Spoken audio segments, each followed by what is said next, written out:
In the holy chambers of an ancient prophet, the fate of a kingdom is decided. Garnet has successfully persuaded the High Council of Bronthan, the city of her birth, the holy city of Athalor, to pursue peace with the dragon tribe Athalor. Moments after she left to allow them to deliberate, they called upon the power of the Phoenix Lord, who sent his messenger, her own father, who appeared before them. Now we return to her in the city, in the palace, surrounded by the intrigues of a court that she left behind years ago, left to decide her next moves. Welcome back to Book of Dawn, IOTH Academy, tormented by gnomes, your dungeon master, joined now at the half by Lemon Kiwi. How you doing? Good. Well, we'll see after today. At least Athalor is still alive, so yay! For now. Oh. There's still time. Yeah, do you have anything before we just go? Any questions? Anything that you need? No. All right. We rejoin Garnet in her old room. Unless you want to be somewhere else. Back in the palace after the events of the council. It has been decided that IOTH Academy will act as an intermediary between Athalor and Bronthan, speaking with each side in the effort to broker a peace so that both nations can focus on the true enemy, the Infernals, and the conspiracy that they've woven for centuries. Where and how do we find Garnet? Probably took like an hour back at the room to just relax. Everyone's kind of going back to where they're supposed to be. And still like her chest feels really heavy. Like she's experiencing a lot of the physical side effects of like stress and anxiety without necessarily like mentally thinking about it. So it's already very confusing being here and dealing with everything, but a sense of relief after she was listened to, and even has a lot to think about considering I forgot the guy's name. My bad. No, that's fine. You have a million The characters to keep track of. the good looking one with the Zalar brand. Inaros. Inaros. Definitely thinking about him and what he said of just the way he bowed at her, and kind of gave the notion that she should be the one that rules Brontha either now or eventually, and it gave her like this new goal, sense of self, almost that she is a bigger destiny. She kind of thought that her destiny was just going to be dying to the Infernals, and now she thinks maybe she has a bigger duty than just getting the book back. Maybe more people can rely on her or do rely on her. So she's been thinking for that past hour about that scenario, and is that even still a path she can take after taking this long dark path? But one thing that she learned that really shook her was the fact that all these sightings of her father, these feelings of her father were real and not things made up in her head like a lot of the things she feels like are. And she wants to try and leave her room and go back towards the temple. Okay. The sun has set, and the evening prayers rose up throughout the city as it crossed over the horizon, leaving only the fading light, that red glow from the west, cascading over the red bricks of this city. Your way that you pass through to return to Athalor's court is open galleries with beautiful enameled pillars and hanging greenery down either side as you walk through these hidden causeways within the palace complex that give you access to Athalor's court. Open on one side to the nobility and rulers, and on the other side to the other folk of the city whenever they need to approach the throne. As you draw close to the doors of this cathedral, the Phoenix guards who stand there in eternal vigilance draw close to bar your path. But upon seeing who you are, they give you a respectful bow, concealed entirely by their gilded helmets, and step aside, granting you access to the chamber. The doors swing open, and they seem larger and heavier now than ever before, granting you access to the eastern wing of the structure. She gives like a polite head nod as she calmly walks in and looks for I guess heads towards the right side. Mm-hmm. I guess where my icon already is. That's the door you came And in through, actually. oh, Yeah, darn. that's the entryway. Thought it would. Oh, okay. I'm figuring out the positioning. Mm-hmm. All good. Wherever that council room was, wants to Up at the head that. front. So these pews, right? This is set up like a church, even though it's used for court. This is where people would sit during sessions of the ruling council that are public when they're hearing petitions and making decrees and such. The council set up past these golden rails on these benches here. The holy book of Calor's benediction lies upon this podium. And up here are the 3 thrones where the priest king, his consort, and your mother all sat. There are staircases that lead, spiral staircases that lead to an upper balcony where chanters, singers, musicians could stay if they were actually doing a religious ceremony, which are rarely held here because of its municipal duties. But yeah, the Holy of Holies would be this way, basically. So when they dismissed everyone to go and consult about the final Mm-hmm. decision, it was in. They just told everyone to leave, And they and they stayed just. there, yeah. Okay. And these Then, Bronthan elite guard would not be here because the priest king is no longer in attendance. So goodbye, you. There are a couple of guards around here. Some Phoenix Knights just standing watch, making sure that the Holy Temple isn't desecrated. But they nod to you and just leave you be. Again, identifying you very quickly. So they're where they are right now, like sort Mm-hmm. of close. Mm-hmm. Right, let's see, how far would they be? Like if I'm trying to like talk, are they gonna be in hearing range? Probably not. I mean, the acoustics are pretty good here, but probably not. Okay. We'll go up towards the throne area here. And probably just stand there and look at the priest king's chair Mm-hmm. for a long moment. At one point, kind of imagines how the council was talking, and then it switches to now her father being in that throne in the exact same position, being the one who talks to the council. And then it switches, everyone's gone, and then she imagines herself in the chair for a moment, but much, much older. And she's just adorned with all this nice, like, royalty like garments and crown, whatever they would have. And she's like not that amazed, but she's just curious. Is like, is this what I want? Is this my destiny? Is this, or if I gone too far from the path? And then I'm guessing it's like pretty dark, or is it lit in here, It's or always daylight in here. It's oh. nighttime outside. It's daylight in here.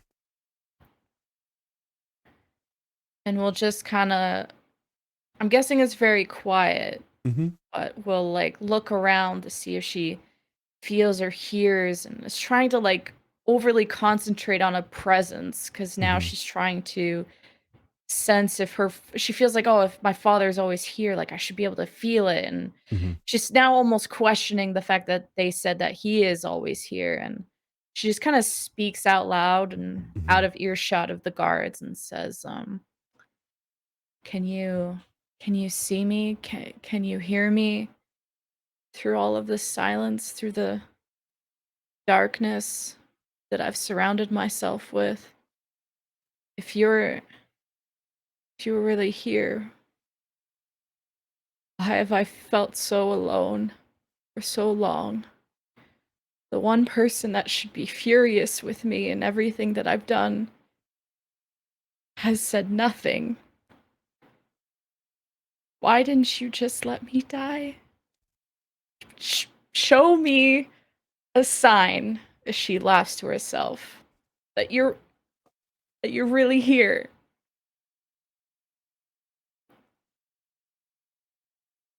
For a moment, there's nothing.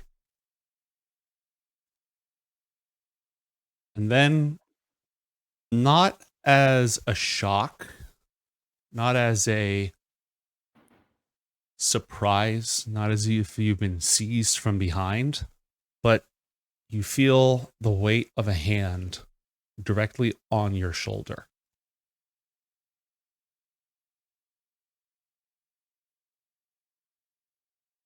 She turns her head to see if someone's there.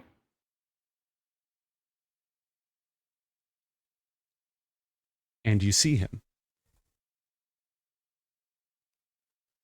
Illuminated like the opposite of a shadow. Like a figure, like when smoke passes through a ray of light. Ephemeral, but dictated and outlined by the radiance itself. And even though you can see right through him, his hand feels real and warm and heavy. And she's stunned, and I think her eyes will start to water as it takes her a second to build that up. I think in any other scenario, she'd be bawling. So just squeezing out a tear is impressive right now. Mm-hmm. And just is looking at him and is like studying his face and his features to see how she remembers him and if he's aged or what is his emotional state. Is he calm? Is he mad at her? Is he anything? He is. He hasn't aged.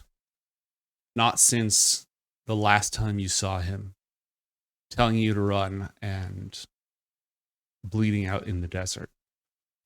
If anything, some of the lines that were in his face are gone. And some of the weight around his eyes has lifted. He is happy and sad at the same time. There's no anger and there's no judgment on his face. He is happy that you're here. And she like wants to go in for a hug and then knows that he's like not really there, so she's just kind of like almost nods her head respectfully as she would like always. I don't know if they ever had like a super loving relationship, but at least in the respectful royalty way of just thank you for supporting Master El now and I and stopping the war, or at least delaying it.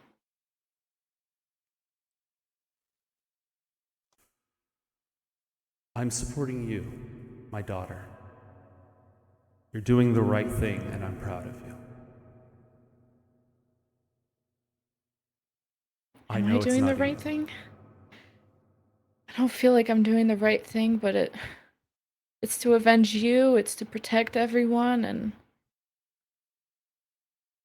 I thought giving myself to the void would remove these doubts and these hesitations, and it's only been more confusing. Why do you want to give yourself to the void?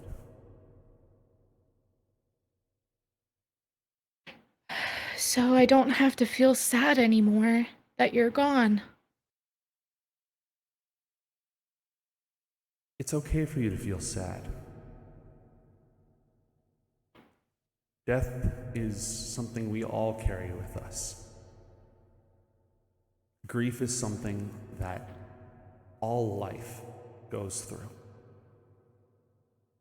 That hurt won't destroy you, I promise. Not if you have others with you. I'm sorry Ariana is gone.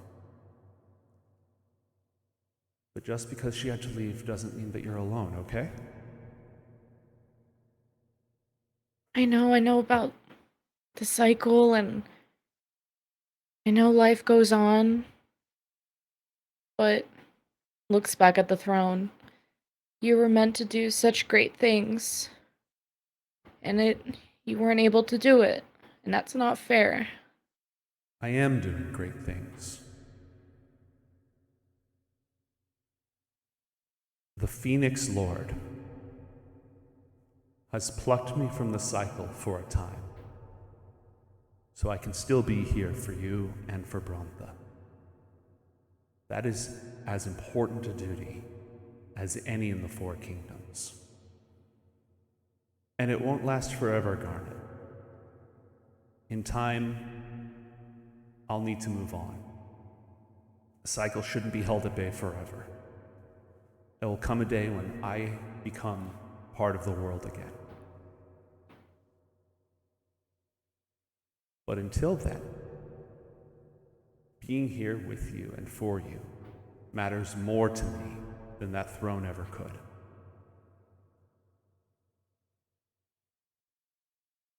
And what great things can I do? Do you want me to avenge you? Or do you want me to rule Brontha? I can't do both. It'll take the rest of my life, if not, it'll take my life to fight off the Infernals. But that might keep Brontha and everyone safer than being in that chair. But I don't know what you want me to do.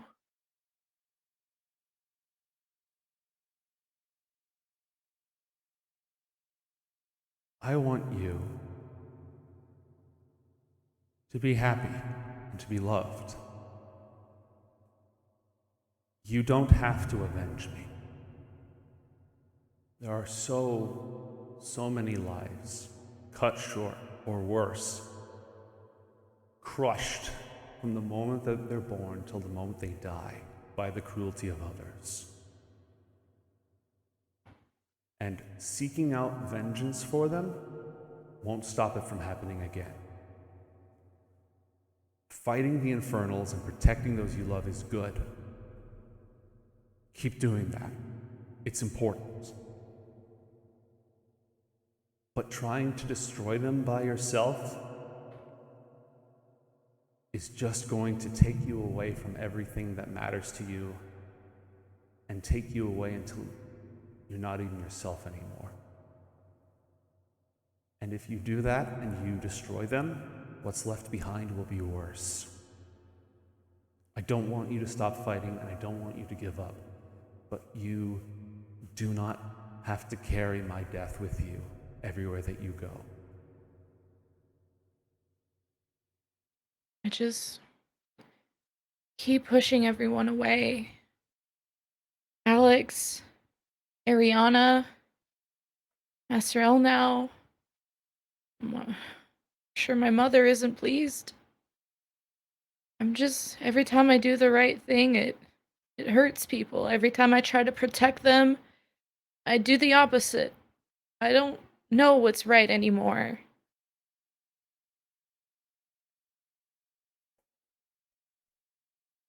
Dying for someone, giving your life so that they can survive and be happy, is a noble thing. But it's not the hardest thing. The hardest thing is to live for someone. Because it means that you can't just take a simple answer. Your sacrifice, now you're a good person. Now they're going to be okay. It means that you have to walk alongside them even when they argue with you, even when they pull away from you, even when you're not sure about what to do, even when they're hurting and you're hurting. Holding that and not turning away from it because you love them and you want to take care of them, that is the right thing to do. And it's harder than giving yourself to the void. But you're strong enough to do it.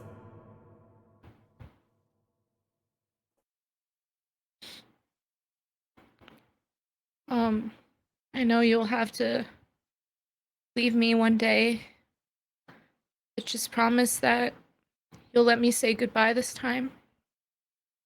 I promise. Okay. Thank you. I love you.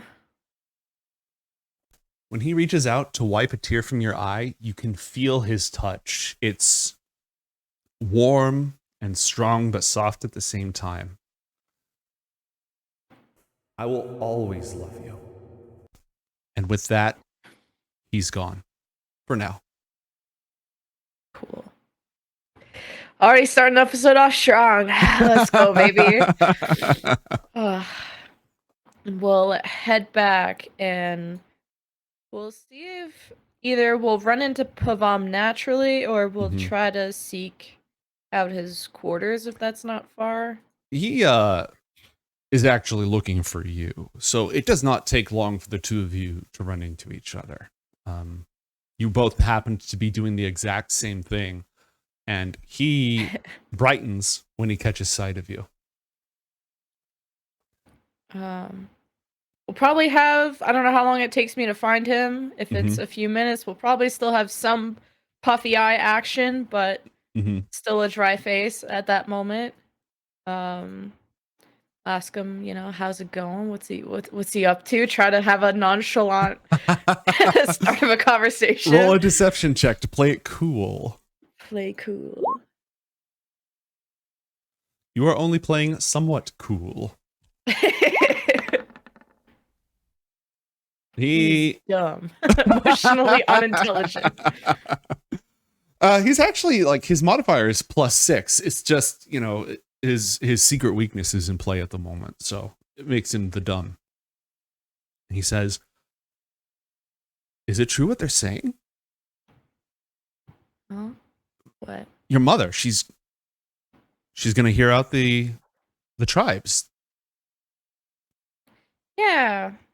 Um, I guess they spoke to my father somehow. And he told them what to do. He puts a hand directly over his heart and folds in his fourth finger, which is a sign of Zalor and the cycle. We are blessed that you're home. That's nice to hear. I'm guessing we're out. Are we in a public setting, or are we sort of alone? You can choose. The default would be that you're in one of the public galleries, but there aren't a lot of other people around. But you could choose to relocate should you so desire. We'll just like be out of earshot, Yeah, and public but secluded. as they're walking or sitting, whatever, we'll just Mm-hmm. have a quiet moment and ask him, Pavam, do you think I could one day rule Brontha? Be the priest king?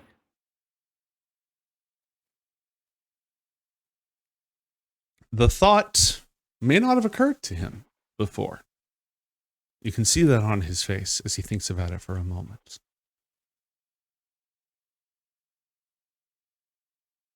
Well, Garnet, that's not something that we really get to decide. But the one who does decide it has been pretty vocal on your behalf so far. What do you think?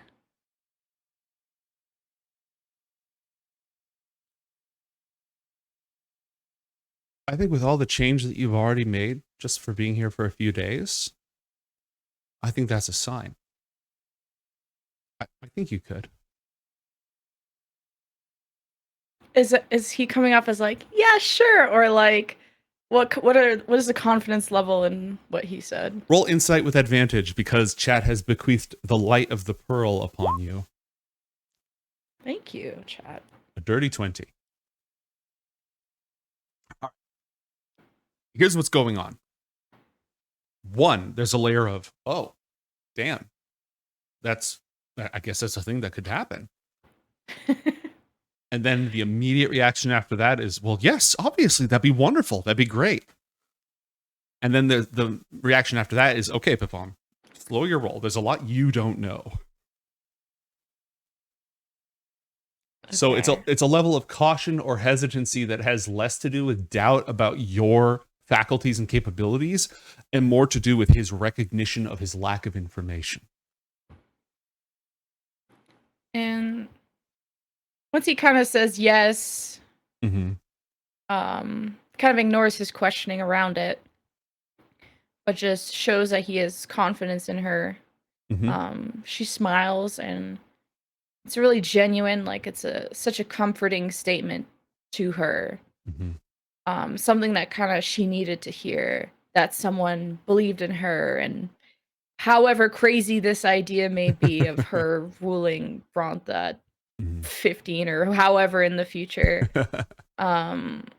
And even though she showed him a glimpse of the void magic, he didn't see her any differently, or at Mm-hmm. least hasn't shown it, and still thinks that she's capable of great things. And she kind of like thinks for a moment and is looking at him and like, is this what love is supposed to be? And it just seems like such a faraway concept. All emotions are, but and she hasn't really experienced love. This is kind of teenagehood, but it's just this the emotional attraction feels so far away, and for the moment she just wishes it was closer so she could understand everything, that he sees her as this imperfect perfect self like they always have. And she's just very happy and comfortable and just kind of jokes or like takes a second to just be in the moment and be happy with him, and then jokes around and asks him to just escort her back to the room so that she can go to sleep and Mm-hmm. call it a night, unless he had more to discuss or maybe has one more thing to say while they walk back. Mm-hmm. Riding off of that 20 insight that you got in that moment before you brush it off with a joke, his pupils widened and a little bit of extra color came to his cheeks. He'll go ahead. Oh, and just as they're walking, I don't know. I could should I. Oh, I do notice him blushing, or is that just? Yeah, just a little bit. Like he's already got a lot of color to him, so it's more like just a little bit of his pupils go wide when he's looking at you, and he's got just a little bit of extra color to his cheeks. It's not embarrassment. Hmm. We'll just joke it off, and as he's Mm-hmm. probably still flustered, as we'll call it, I'll just Mm-hmm. say, "Thank you for always seeing me for me, and still thinking I could be great." I just wish I could see you more. You're the one with the horse. You know, maybe at some point during these peace talks, the last time that we talked about this, there was a lot going on. There was an army, but maybe as part of these peace talks, I could make that trip out to the academy like I talked about. That would be nice. Um, Speaking of plans, you brushed this off last time, and I'm gonna need to get used to having difficult conversations, but our arrangement was sort of made by adults around us, and we really didn't know what that arrangement was about, and I'm sure we both understand now at this age what it is, and He I'm flushes a not little bit again, but doesn't show uh, any other signs of anything. Go ahead. uh we both have big things to work on. I just didn't want you to have to worry about that, or I don't know, what do you think? Why would that worry me? Have have you not thought of the arrangement since I left? Yes, I have. Every moment that your mother and I were riding across the land trying to find you. And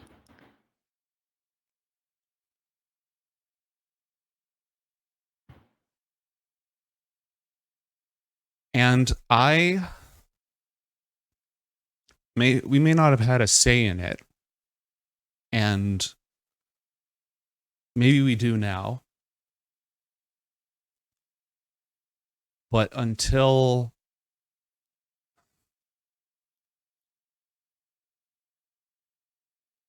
I may not have made that promise, but if called upon, I'm ready to keep it. she blushes. She's like, was not expecting him to say that. She goes full red. He does a little bit as well, but like also keeps mostly a straight face. Oh, okay.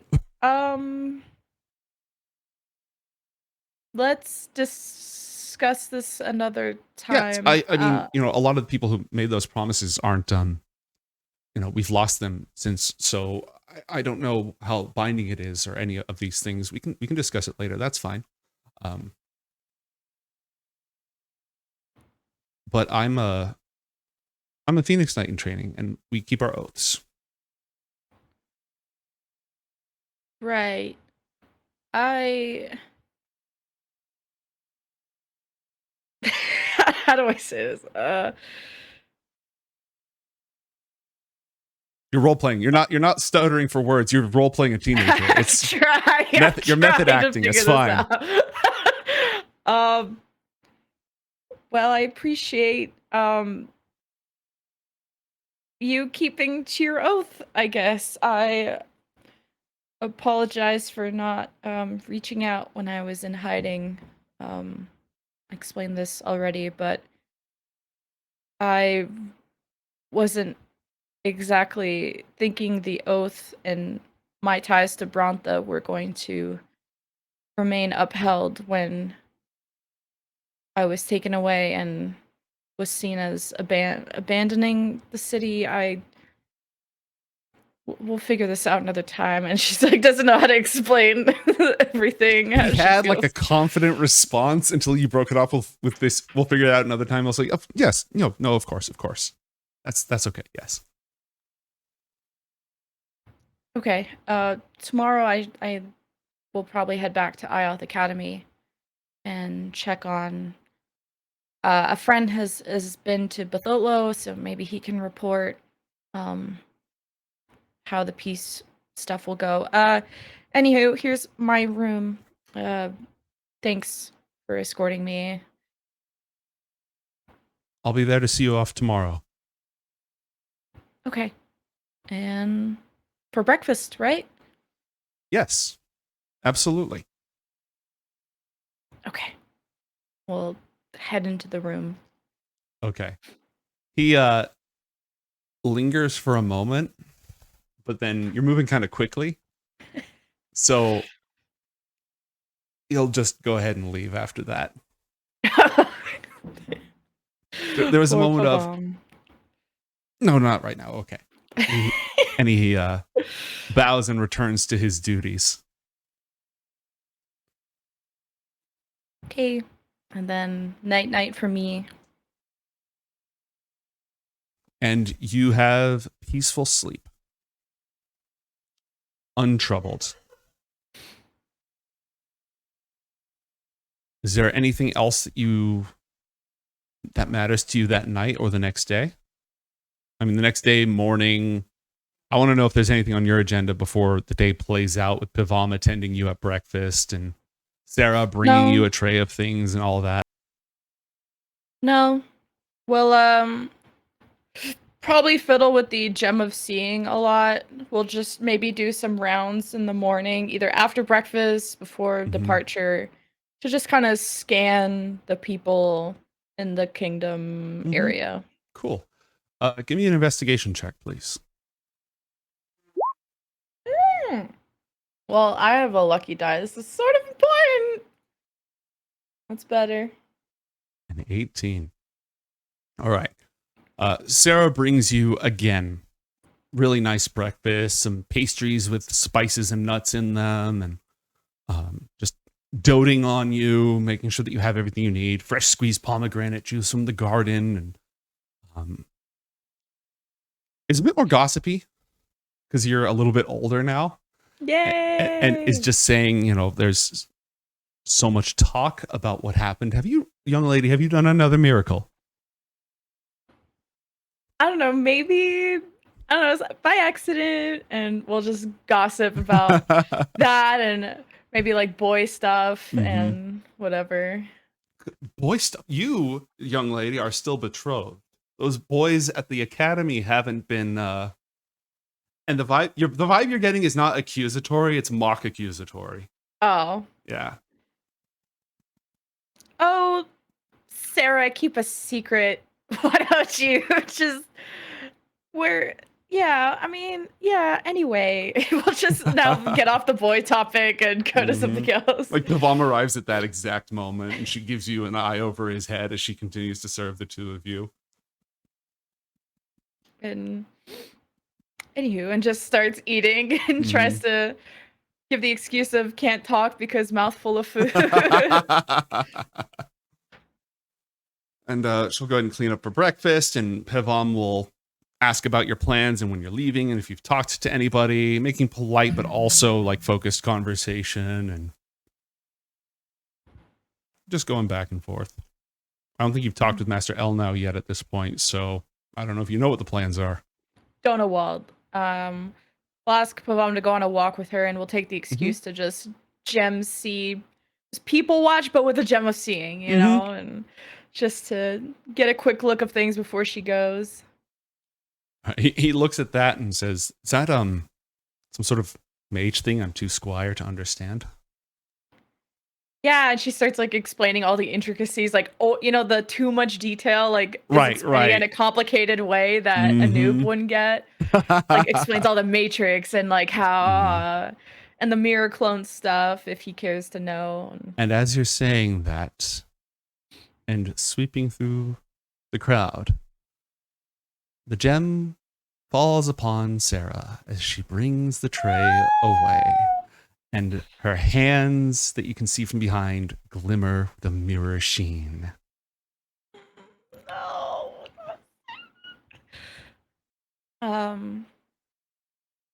Her eyes will widen, and Pavam may notice a sudden change in her behavior of that jokey energy to like a more calm. So whenever Garnet is calm, that's when it's like no. not fun.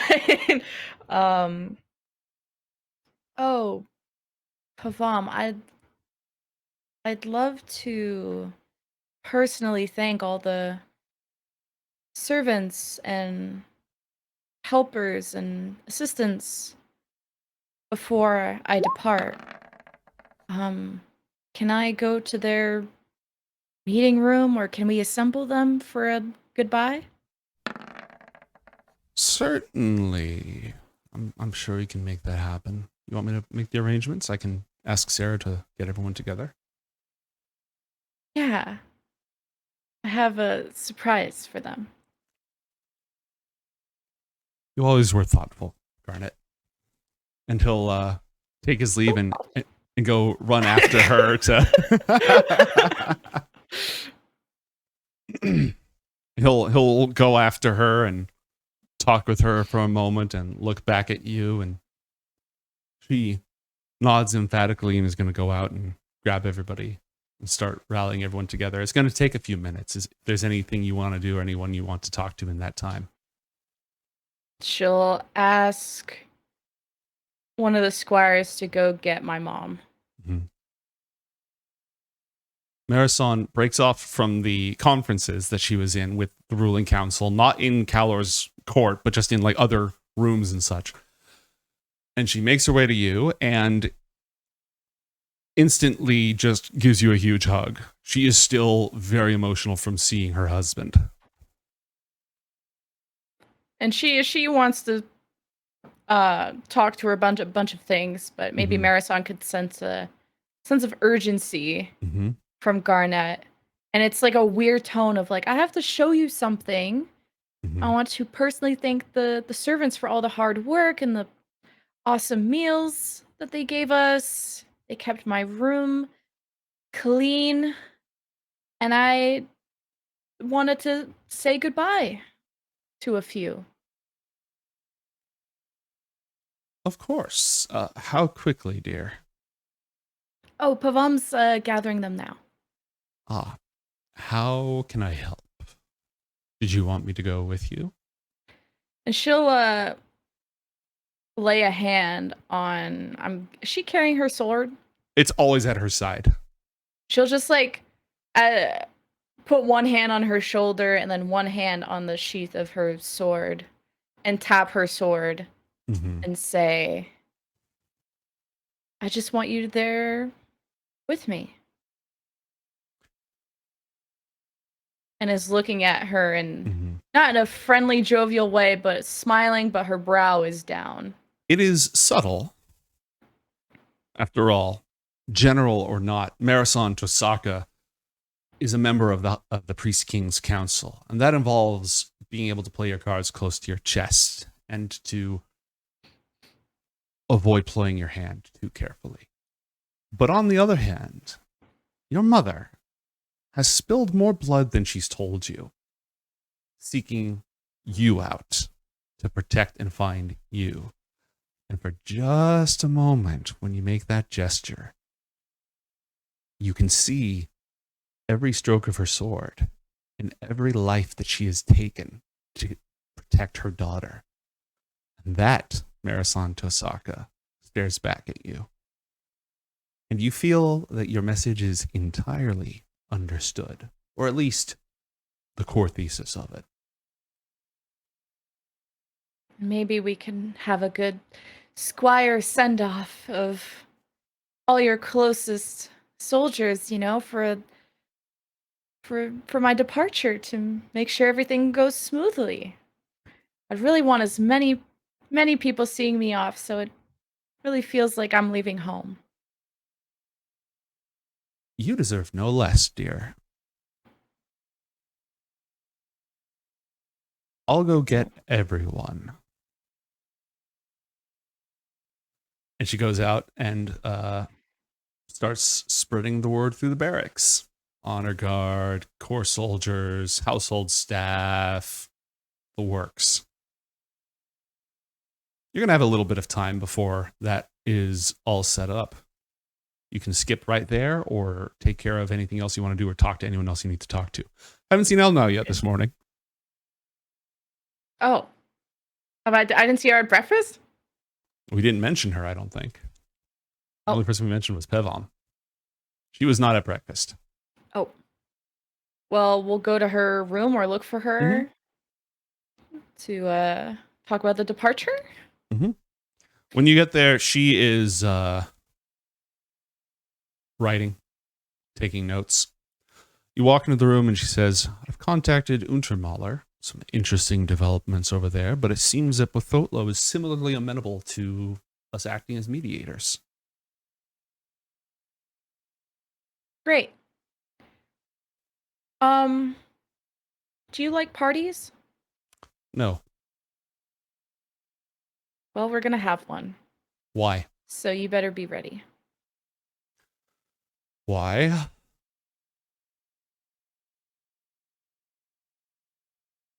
Because I found me some mirror clones. Oh. I'll dress for the occasion. And we'll head out and get ready. All right. And we'll tell her, oh, meet me here at this time, whatever. And they'll gather you not in like the greeting hall where you probably something like this should be held, but in one of the dining halls just adjacent to that. And the house servants are there, some of whom you grew up with, some of whom you didn't. A whole bunch of the palace guard are there, several Phoenix Knights, Pevom, Elnau, Marasan, all in the same room together. We'll just give people a take out the gem of seeing and give it a scan. Like probably we'll have like Marasan maybe talk them up of just Yeah. we say goodbye to Garnet, fucking She's good speech. at that stuff. She's gonna go ahead and blessed are we that you have returned to us, and we pray for your safety as you go, and that you may come back once again, and blah blah, blah all this stuff. And thank you to everyone who took such good care of her. Them. Yeah. And there's one, and there's one, and there's one.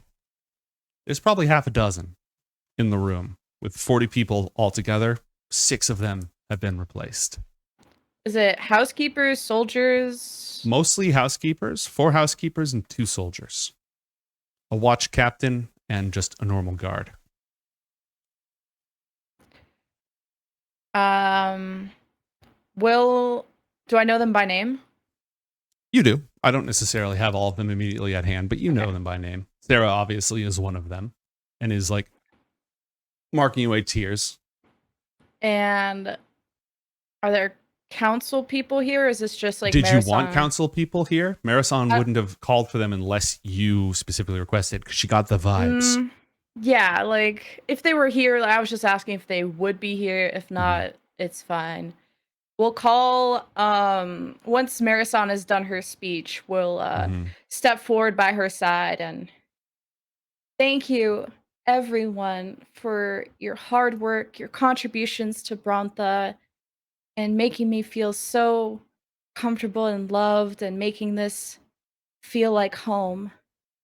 I especially want to thank a few individuals who have paid extra attention. Please, if you could step forward, I have something for you. And we'll name the 6 individuals to step forward.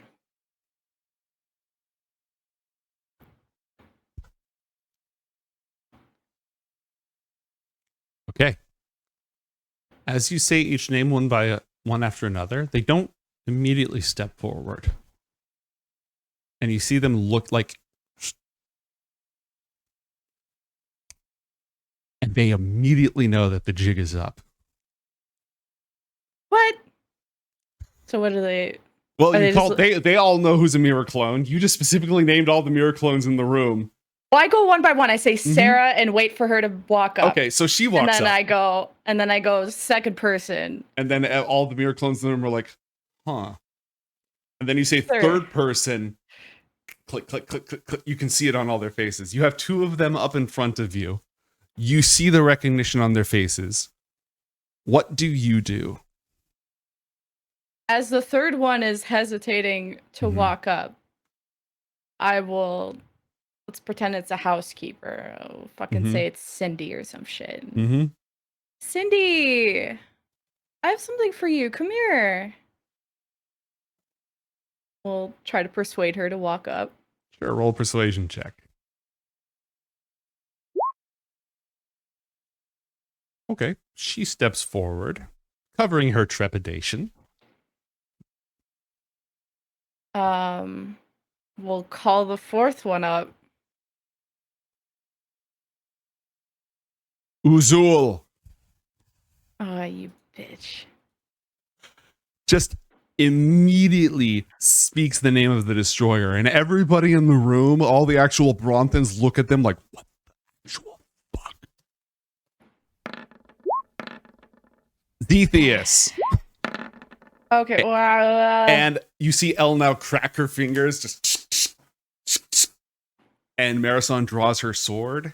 And you can have the honors. You can do the first thing, but we'll tell Elle now to shut that person up. Behold, an act of God. So I forgot to turn off the notification on that one. The power of the silence has been invoked. And so as they're speaking these names, threatening you, the shadowy power that you control leaches out. Not in hatred, not to snuff out their lives, but to shut them up. As you tell Elle now to shut them up, both your shadow and her creep up the wall longer than they ought to be, slip down through the floor towards those individuals, run in small slithering strands, and then pour into their mouths. And as they go to continue speaking the names of the Infernals one after another, no sound comes out. Elle now looks at you and says, done. Trying to act like she did it when you told her to, and not like it was just a manifestation of the shadowy powers you both wield. And we'll just like say now in a more commanding sort of leader voice to the crowd who are probably stunned and say, witness the public execution of the infernal followers and betrayers of Brontha, and we'll start, I don't know, initiative. Kill their ass. Fuck them. Okay, so we're not going to go into initiative because they are surrounded by actual Bronthans, and the housekeepers have like 4 hit points. because they're actually Okay. just the mirror clones of those people. So you just can ask just. me, how would you like to do this? How would you like to do this? Okay. Oh, a lot of my shit affects everyone who can hear it. That's no fun. I will say the public execution of the traitors, and we'll take a twilight tendril, and just as they're saying names of Infernals, the tendril will wrap around their throats and just choke them out to death. Not in any kind of gory, gruesome, because she could be gory, but she just absolutely decides can. to choke them to death, Mhm. and they collapse. And we'll do that to all 6 of them, Mhm. and then we'll inform everyone that these were mirror clones. As they die, as the life passes from their eyes, they explode into a spray of mirror shards. One at a time, lending absolute credence to your claims. Well, we'll ask the remaining housekeepers to get brooms.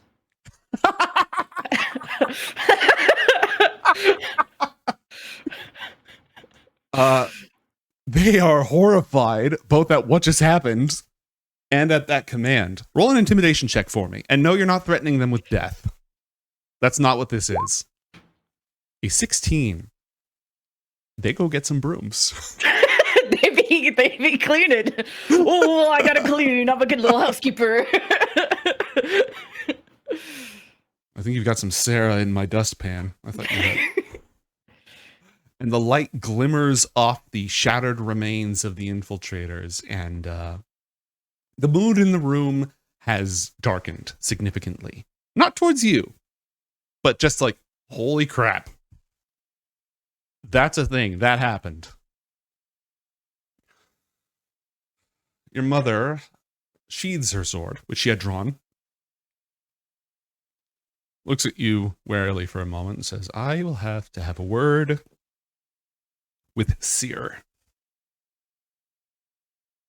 about internal security. Being exposed to mirrors grants this opportunity of turning into a mirror clone, and unfortunately, if the clones exist, that means the true selves are gone. So just we'll have to remove all the mirrors, reflective surfaces, and IOTH Academy may be able to provide more gems of seeing, and we'll just hand hers to her mom. But we'll just have to keep an eye out. Thank you. I'm sorry that this was the way that we had to go, but this was the way to gather as many of them as possible without suspicion. I'm sorry that I let them so close to you.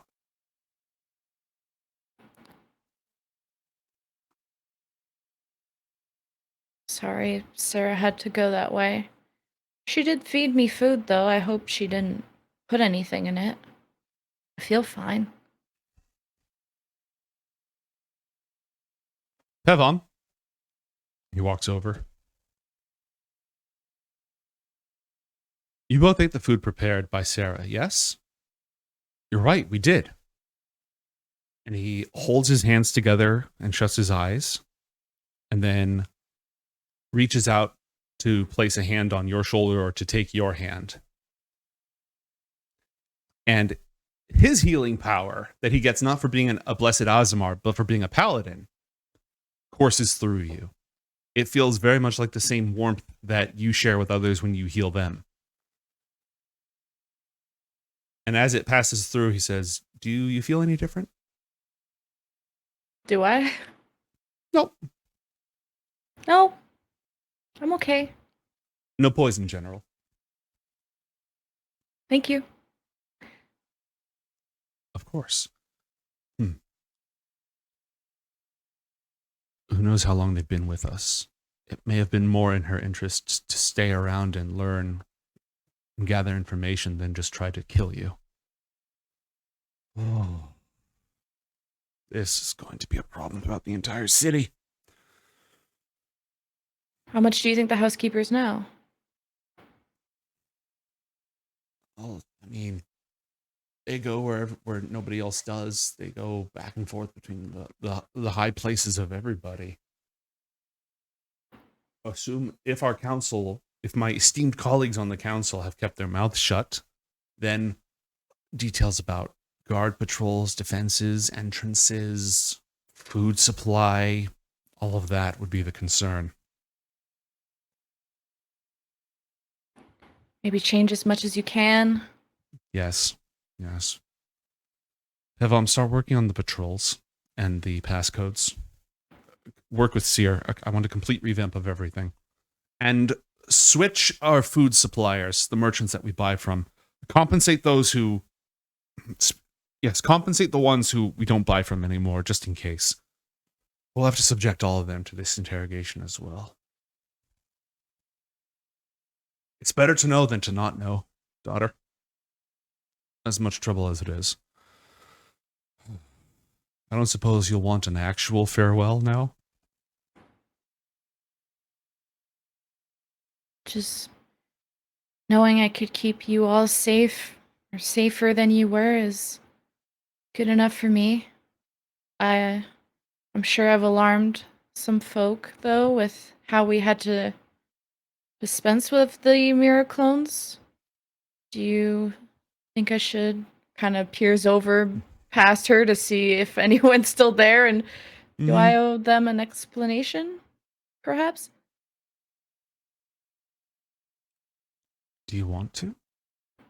I mean, I'm prepared to speak on your behalf and to quell any fear people may have for those who don't understand. Do you want to speak to them? Well, they trust you and listen to you the most. Your mother will give you another embrace, this one tinged with a little bit of iron, as the relief that she saw in reuniting with you, the tears that she shed in confronting you about what you've been up to at school, her fear over losing you in another way, the joy and sorrow of seeing your father again, and then finally this, a return to the danger that has never departed throughout her entire life, that now has even greater stakes since you've returned to that life. She hugs you like she doesn't want to let you go, like her armor can protect you simply by being wrapped around you. But she does, in the end, release and let you go. Yvonne, sorry, go ahead. And while she's talking about all that, we'll say, and I got to say goodbye to him too last night. I went to the council room to see what all the fuss was about. And it was nice for him to comfort me in the direction that I'm taking, and regardless of where it is, he just wants me to be happy. And taught me a lot in that few minutes with him, so I was glad he showed himself. And you're right, I'm not alone. He was just going to be a bureaucrat or a politician, just organizing the kingdom and keeping the lifeblood flowing, and and now here he is returning to us. Oh. But I could have told you that he just wants you to be happy. She's like laughing and trying not to cry at the exact same time as she says that. Oh. And he doesn't want me to avenge him, but I've never been a good listener. Well, there's more than one way to call somebody avenged. And neither of us are going to stop until we have to stop. For him and for everybody else. And for you. All right? Yeah. I'm going to go talk to our contact in Athalor, who hopefully is going to report good news. I imagine he does. and other friends who went to different regions, Onderud and whatnot. And I'll be there to assist you in the council if you wish Of about course. the reparations or whatever. Not doesn't say reparations. Sorry, it just Okay, says good. the talks. Just says the talks with Athalor. My head is reparations, but I know too much. So. Yeah, probably not the best time to bring that up, but good choice. No, absolutely, she wants you there. Like, you've already done so much just by coming home for a few days. You did the impossible. You changed my mind. And if you can do that, then who knows what else you can do. Yeah. Okay, I have matters back at home to deal with too. Thank you. Keep yourself and Bronthan safe while I'm gone. You keep yourself safe out there. Well, I got her, and nudges El now, or points at El now wherever she is, and Who's like not paying attention. Just, a whole bunch of people just died and is just sort of like checking her watch, waiting to leave. Yes, you do. and we'll probably like quickly make a round to all the housekeepers to just comfort them about Sarah super quick, give him a handshake, nod, thanks. Didn't just murder their friend and leave. So refuse to elaborate. Roll persuasion check to be sensitive about this. We can be more sensitive. There, we're so sensitive. 27. Holy crap. All right. Well, they went from watching you kill their friends with dark magic and their friends exploding into mirrors to being like 100% justified. And a little bit of the whole like mystique around you grows from this event. There are people who are going to be like, why is Blessed Child using dark magic? And there are other people who are taking it a different direction entirely. On your way to the teleportation circle, a group of Phoenix Knights led by Inaros, the one who approached you at the bench, are present. And they all give you a formal salute, as does Inaros, who's in his full ceremonial armor, not wearing his helmet, gives you a low bow. His hair sort of drifts downwards as he does. Perfect form. Will blush very visibly and be surprised by this, and will ask him to rise and like stop bowing kind of thing. He does so at your command. We'll shake his hand with both hands, and she'll like nod her head down in like a respectful way. He goes in for the kiss of fealty on the hand. Or is it a fealty? It's very super red. Again, he's like completely obeying protocol. Or is he? He's like gives out a small giggle and did Pabam notice? Yeah, Pabam's there. He's just like, that's normal, right? Yeah, that's totally, what the fuck? But he's following all the rules, that motherfucker. And whatever hand that he kissed, she'll like hold close to her chest, like kind of blushing and holding it with the other hand. And your people will wait for the day you grace us once again. Bro, he's so smooth with it. Fuck. I'm fucking dead. Oh, I gotta act cool. I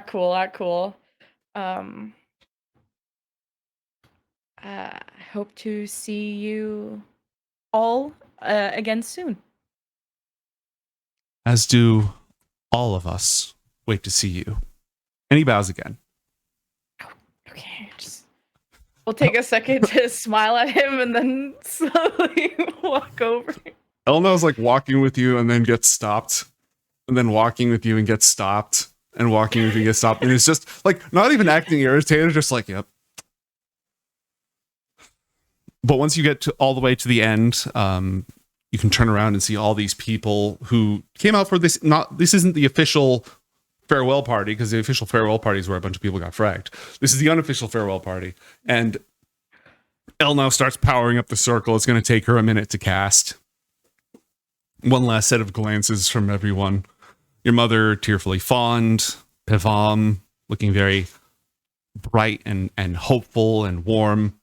Inaros just looking suave, and the teleportation circle lights up and you're able to return to IOTH Academy. One thing.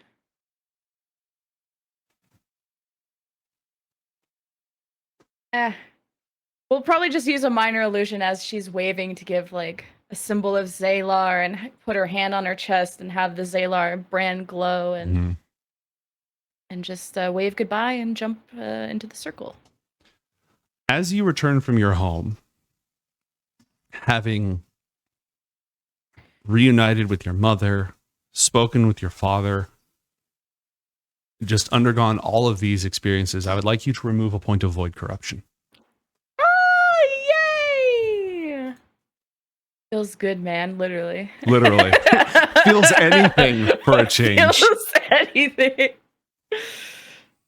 All right. Sweet.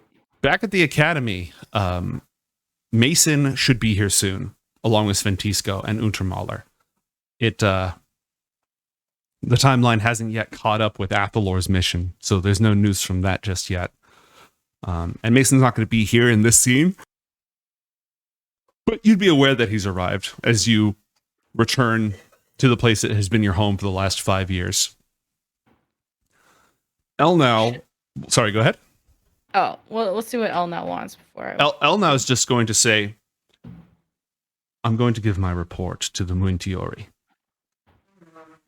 Don't go too far, but good work. I'll be in contact with you if anyone needs your report. I'll be at the dorms. Good. And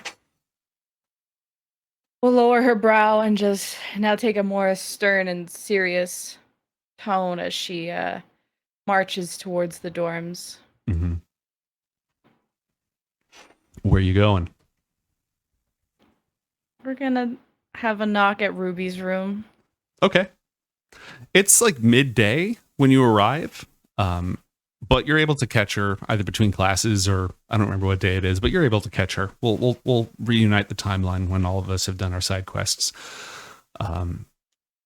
She opens the door and her roommate is not in, and she's like, "Oh, Garnet," and she gives a little bow.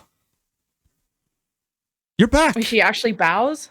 Yeah, like a little bow, not like a huge Bronthan bow, but like a small bow. That wasn't just a hello. That was like a little, reverence. You're already back. You don't need to bow around me. And she'll stand there kind of politely waiting to be invited into the room. She'll it takes her like a moment to parse that, but not too long. She'll usher you in. The room is very much as it was left. Nice and clean. Smells of incense from the shrine. There's still a little bit of smoke rising from the small little censer that was burning incense. She closes the door behind her and locks it just nonchalantly, subtly, or if she notices or not. But if you care whether or not she notices, roll a sleight of hand check. If you don't care, then you don't care. I don't care. Cool. And we'll go sit at her shrine and stare at it for a second and almost kind of arrange it so it's perfectly either symmetrical or clean, and we'll just like move subtly some things. What is she doing? She hasn't said anything as she comes into the room. You can tell Ruby's sort of roll an insight check with advantage, again, from the light of the pearl. 22. She is sweating. She's also like curious to see what you're doing with the shrine, but she's clearly nervous. That last interaction that you had was not entirely convincing. There's like an air of like really, it's like graceful, it's friendly, but it's not Garnet. It's weird. It's weird if you know Garnet, so yeah. However Ruby takes that.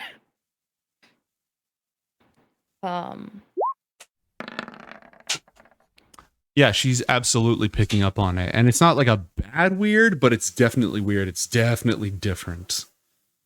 She's almost sitting straighter in the chair. Mm-hmm. And when she's kind of finished arranging the shrine how she likes, she just tilts her head, smiles, and looks back at Ruby. Why did you send the letter?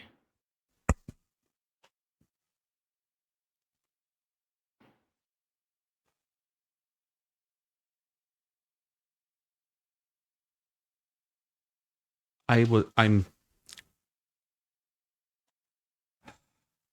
was worried for you. If you were worried about me, you should have reported this to Elnow. Your letter caused a lot of strife back at home, and we don't really need more conflict than we already have. Roll persuasion check, please. Oh, man. She did not want to hear that. That did not make her happy. That was not the goal at all.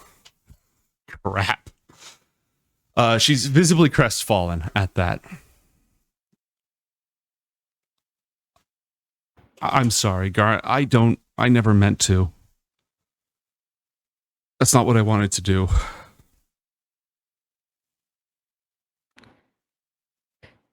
You've betrayed me, but I don't really have a heart to break anymore, Ruby.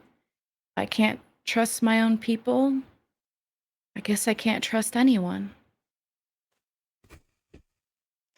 Damn. How would she take that? She say, no, that's not. If Garnet, I'm so sorry that I went behind your back. I was worried for you, and I didn't know if Elnow, because I always put my faith in our people and in Athalor. And when I'm uncertain or afraid or lost, that's where I turn. And I really, really hope that you won't let me and my choices change that for you.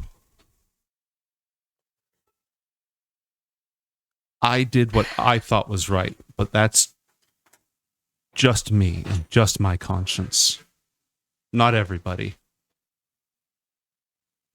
This was an important lesson, Ruby.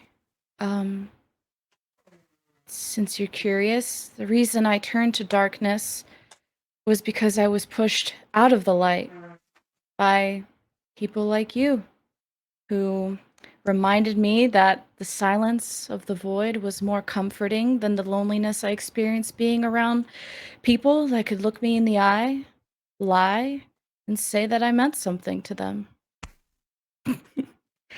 I'm not upset with you, Ruby.